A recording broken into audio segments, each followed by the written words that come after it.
খোদার কাছে মোনাজাতে বলি বারে বার, কেন সে প্রাণ বন্ধু হইল না আমার।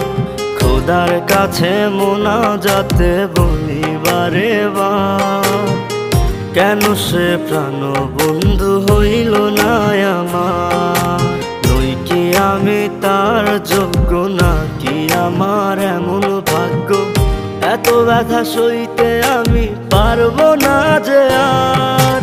খোদার কাছে মোনাজাতে বলি বারে বার, কেন সে প্রাণ বন্ধু হইল না আমার। খোদার কাছে মোনাজাতে বলি বারে বার, কেন সে প্রাণ বন্ধু হইল না আমার।